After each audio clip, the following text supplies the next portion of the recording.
మీ business ఏదైనా మీ ఊర్లో promotion చేయాలంటే అది సుమన్ టీవీతోనే సాధ్యం. ఇప్పుడే సంప్రదించండి. నమస్కారాలు. నిన్నటి రోజున తెలుగుదేశం పార్టీ వాళ్ళకి సంబంధించిన మా కమ్యూనిటీకి సంబంధించిన ఒక తాత మాట్లాడుతుంది. నేను తాత అంటానంటే నన్ను బాబు అన్నాడు. ఆయన నాకు 46 సంవత్సరాలు అని బాబు అన్నాడు కాబట్టి సరే ఆయన తాతో లేకపోతే ఏదో ఆయన వదిలేస్తాను. నీకెందుకు నేనేమన్నా నేను అడిగాను దాని గురించి మీ డెవలప్మెంట్ చెప్పండి అని చెప్తే అది వదిలేసి నన్ను పర్సనల్గా మీరు చూపిస్తావా, పర్సనల్గా నా పైకి వస్తావా? నువ్వేం చెప్పినావు?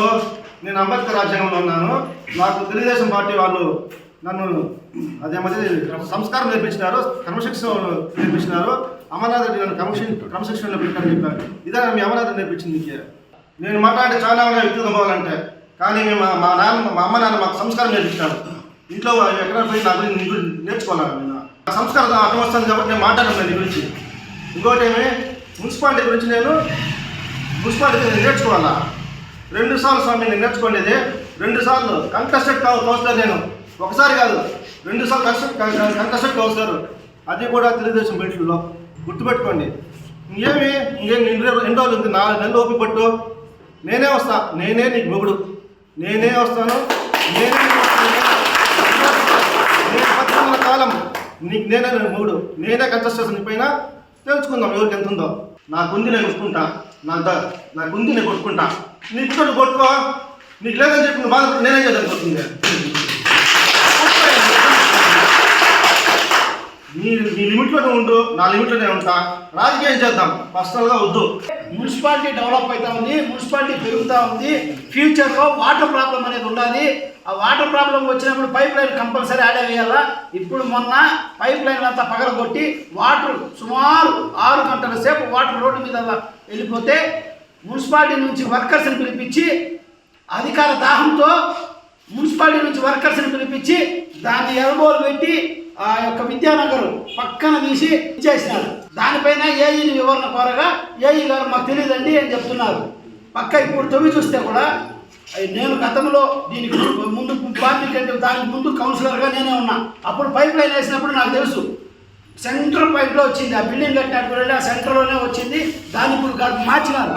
ఎమ్మెల్యే గారు పిఏ అని చెప్పుకునేటువంటి పాత్ర దాన్ని మార్పిచ్చి ఇచ్చేశాడు. ఎక్కడ చూడు వైఎస్ఆర్సీపీ వాళ్ళు లూటీ చేసినారు, ఎక్కడ చూడు కబ్జాలు చేసినారు అని చెప్పారు. ఇప్పుడు సేమ్ ఇప్పుడు ఏదైతే చెప్పారో దాని పక్కలోనే ఇంకొకతను బంకు తీసుకొచ్చి పెట్టాడు.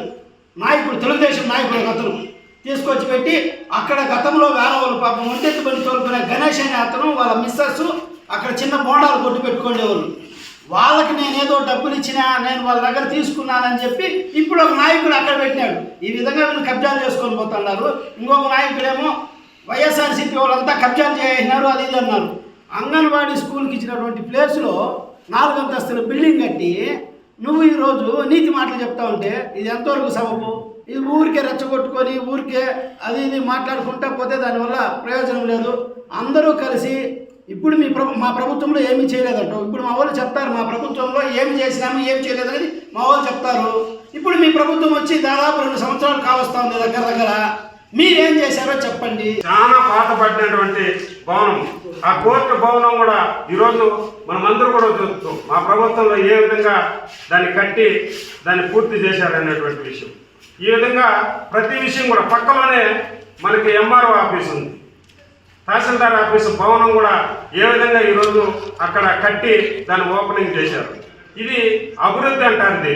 ఇది మీరు కూడా ఈ విధంగా ఏదన్నా తీసుకొచ్చి ఈ విధంగా ఏదైనా పక్కా బిల్డింగ్లు మన నియోజకవర్గానికి ఏర్పాటు చేసి దాని గురించి మాట్లాడితే ప్రజలు హర్షిస్తారు. కానీ ఏ బిల్డింగ్ తీసుకురాకుండా మనం ఏదంటే అది వ్యక్తిగతంగా మాట్లాడుకుంటా పోతే నిజంగా ప్రజలే చూసి నవ్వుకుంటారని కూడా మీకు తెలియజేస్తున్నాను. అదేవిధంగా గంటావూరు నుంచి చరణ్ డాబా వరకు మనం ఈ సోషల్ మీడియా కూడా గతంలో ఎన్నోసార్లు చూసాం. 2 వీలర్లు పోవాలంటే కూడా గుంతలు, యాక్సిడెంట్లు, ఈ విధంగా ప్రజలకు చాలా ఇబ్బందులు ఉంటే దానికి కూడా రోడ్లు వేయడం జరిగింది. అదేవిధంగా ఎద్దుల సంత హాస్పిటల్ కూడా కట్టడం జరిగింది. నియోజకవర్గ స్థాయిలో సుమారు 30,000 పైగా ఇళ్ల పట్టాలు ఇచ్చాము, ఇండ్లు ఇచ్చాము. ఈ ఇండ్లు గురించి ప్రత్యేకంగా చెప్పుకోవచ్చు. ఎందుకంటే పలమనేరుకి ధీటుగా రాజశేఖర రెడ్డి గారు ముఖ్యమంత్రి ఉన్నప్పుడు గంటావూరు కానీ గడ్డూరు కాలనీ ఏర్పాటు చేయడం జరిగింది. అక్కడ భూములు కూడా సేకరించి పేద ప్రజలకు, ఇల్లు లేనటువంటి పేద ప్రజలకు ఇండ్లు కానీ ఇంటి పట్టాలు కానీ ఇవ్వడం జరిగింది. తరువాత మధ్యలో చంద్రబాబు నాయుడు ముఖ్యమంత్రి అయిన తర్వాత ఈ పలమనేరు నియోజకవర్గంలో ఎక్కడ కాలనీ కట్టినారు, ఎన్ని ఇళ్ళు ఇచ్చినారు, ఎంతమంది నిరుపేదలకి మీరు ఇండ్లు కట్టించినారు అనేటువంటి విషయాన్ని మీరు తెలియజేయచ్చు. అదేవిధంగా జగన్మోహన్ రెడ్డి గారు ముఖ్యమంత్రి అయిన తర్వాత మీరు చూస్తూ ఉంటారు, ఈరోజు కురపల్లి దగ్గర ఎంత పెద్ద గ్రామాన్ని పలమనేరు దీటుగా ఇటువైపు ఒక పలమనేరు ఏర్పాటు చేయడం జరుగుతుంది. ఆ ఇల్లు కూడా వేయలేనటువంటి దౌర్భాగ్య స్థితిలో మీరున్నారు. ఈ పలమనేరుకి పూర్తి స్థాయిలో పేదవారికి ఇండ్లు పట్టాలు, ఇండ్లు ఇచ్చినటువంటి ఘనత వైఎస్ఆర్ కాంగ్రెస్ పార్టీ. ప్రజలు మనకు మ్యాండేట్ ఇచ్చిన తర్వాత అభివృద్ధి చేయడానికి పోటీ పడాలి.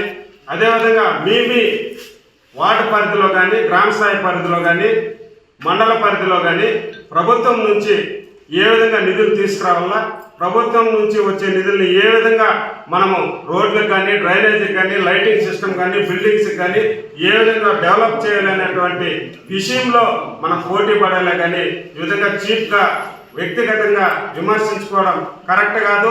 దయచేసి వీటినన్నింటినీ కూడా పక్కన పెట్టి మీరు అభివృద్ధి పదంలో పోటీ పడాలని మీకు అందరికీ కూడా కోరుకుంటూ, ఇంకొక ఆయన నా గురించి మాట్లాడాడు, మిలిటరీలో ఉన్నాడా ఇంకేడా ఉన్నాడా అని. అదే మీసం మెలేసి చెప్తా, ఈరోజు కూడా దేశం కోసం 17 సంవత్సరాలు పనిచేసి వచ్చిన, ఇక్కడ కూడా ఎందుకు వచ్చినా, ఇప్పుడు కూడా నాకు ఒక పార్టీ స్టాండ్ కావాలా, నేను దేశంలో ఎలా సేవ చేస్తాను, ఇక్కడ కూడా సేవ చేయాలనే ఉద్దేశంతో ఒక పార్టీ ఎన్నుకున్నాను. అది వైఎస్ఆర్ కాంగ్రెస్ పార్టీ ఎన్నుకున్నాను. ఇక్కడ ఒక నాయకుడిగా చలామణి అవుతున్నాను. నేను 10 మందికి సేవ చేయాలని కోరుకుంటున్నాను. నేను ఎక్కడ మీ మార్గం భూ కబ్జాలు కానీ, ఏమన్నా సెటిల్మెంట్లు కానీ హేమంత్ కుమార్ రెడ్డి పేరు ఎవరు చెప్పలేరు. ఇంకొక విషయం తోడపాటు చెప్తా, రేపు మీరు మెలేసి చెప్తా, రేపు యుద్ధం వస్తే నేను యుద్ధానికే పోతా, యుద్ధంలో చచ్చిపోతా. మీ మార్గం సారాయి గుట్కా ప్యాకెట్ కొనుక్కోను, నేను యుద్ధానికే పోతా, యుద్ధంలో చచ్చిపోతా. శ్రీరంగం లేదు, దుమ్మడికి వస్తాడు, అది మీకు వర్తిస్తుంది. అది ఎందుకంటే రేపు యుద్ధం వస్తే నేను పోతాను యుద్ధానికే, అక్కడ చచ్చిపోయేదాన్ని కూడా రెడీ లేను. నువ్వు ఇక్కడ గుట్కా ప్యాకెట్లో సారాయి ప్యాకెట్లో అమ్ముకోవాలా, లేదంటే అంటే యాక్సిడెంట్ కేసు ఉంటే వాదించుకోవాలా, చచ్చిపోయిన వాళ్ళ కేసు వాదించుకోవాలా. ఫేక్ అకౌంట్లు పెడతారు. ఏం మీకైనా ఫేక్ అకౌంట్లో మాకలేదా? ఈవీఎంతో గెలిచి మీరు ఇంత రోషంగా ఉండరే. ఒకే నాయకుడు, సింగిల్ జగన్మోహన్ రెడ్డి, సింగిల్ నాయకుడు 30 మంది దేశంలో ఉండేవాళ్ళంతా పిలుచుకొచ్చే ప్రచారం చేయించుకుంటారు. సిగ్గులా మీకు? ఇప్పుడు మీరు ఏం చేస్తారు చేయండి.